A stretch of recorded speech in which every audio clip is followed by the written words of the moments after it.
Kak Nikita Mirzani naik jadi 6 tahun. Padahal awal itu 4 tahun. Aku udah bilang kan kemarin di seminar Queen of Garment, karena waktu aku di penjara aku tuh mempelajari hukum loh. Jadi di situ ada sekitar 600 ya narapidana. Rata-rata kalau banding itu, kalau kasusnya yang kayak maaf dituduh TPPU ya, maksudnya pencucian uang lah apa segala macam, aku pelajari juga gitu. Itu tuh kalau kayak korupsi, kasus-kasus kayak gitu tuh naik gitu. Beda lagi kalau pencemaran nama baik, walaupun kemarin dia kena pencemaran nama baik, tapi kan udah aku bilang dari awal musuh dia itu intinya orang-orang yang nggak senang sama Nick Mir ini kan bersatu jadi satu gitu kan. Dengan dia banding itu tuh malah berat. Coba kalau kemarin aku dia sih nggak mungkin dengar seminar aku ya. Siapalah aku rakyat jelata. Hukuman dia tuh 4 tahun. Seandainya dia nggak banding, 4 tahun tuh jalannya cuma 2 tahun. Dan dia udah hampir 10 bulan lah, anggap aja hampir 1 tahun. Sisa 1 tahun 2 bulanan lagi dia di penjara. Dia udah cepet 1 tahun 2 bulan tuh nggak terasa. Jadi kalau orang di penjara nih ya, dari semua yang udah aku pelajari, dia itu kalau misalnya hukumannya masih 4 tahun ke bawah, itu tergolong rendah dibanding dari tuntutan jaksa 12 tahun loh.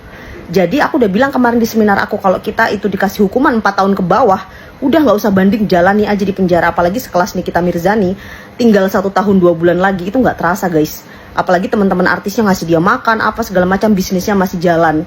Tapi itulah dia malah melakukan banding. Tapi nggak tahu, itu bukan akhir, masih ada yang namanya kasasi. Jadi kasasi itu juga bukan akhir, masih ada peninjauan ulang. Tapi kita nggak tahu kalau musuh-musuhnya bersatu gimana lagi, nanti panjang. Akhirnya gini, kalau kita melakukan yang namanya banding, udah kayak gitu kasasi, peninjauan ulang lagi, kita itu akan stuck di situ karena kita masih pakai baju tahanan.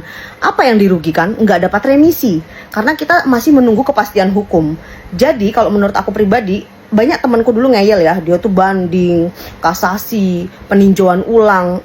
Itu semua untung-untungan. Ngurusnya bagus bisa berhasil, tapi kalau ternyata pengurusannya nggak bagus, itu bisa jomplang. Contoh Angelina Sondah waktu itu kan dia sempat banding juga gitu. Kalau kasus-kasus yang diincar, yang jadi sorotan itu susah beb banding. Ya, walaupun dia bisa ya habis banding ini kasasi, habis kasasi peninjauan ulang, tapi prosesnya lama yang akan hilang remisinya dia sih.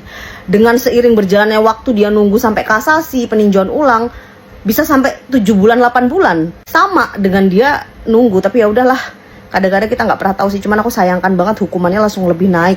Yang harusnya dia tinggal 1 tahun 2 bulan, 1 tahun 3 bulan lagi keluar. Padahal nggak terasa loh, percayalah sama aku. Menyatakan terdakwa Nikita Mirzani tersebut di atas terbukti secara sah dan meyakinkan bersalah melakukan tindak pidana turut serta melakukan perbuatan dengan sengaja dan tanpa hak mendistribusikan dan atau mentransmisikan informasi elektronik dan atau dokumen elektronik dengan maksud untuk menguntungkan diri sendiri atau orang lain secara melawan hukum, dengan ancaman pencemaran atau dengan ancaman akan membuka rahasia, memaksa orang supaya memberikan suatu barang yang sebagian atau seluruhnya milik orang tersebut atau milik orang lain, dan turut serta melakukan tindak pidana pencucian uang sebagaimana dalam dakwaan alternatif ke-1 pertama dan kedua penuntut umum. Menjatuhkan pidana kepada terdakwa oleh karena itu dengan pidana penjara selama 6 tahun, pidana denda sejumlah 1 miliar rupiah dengan ketentuan apabila pidana denda tersebut tidak dibayarkan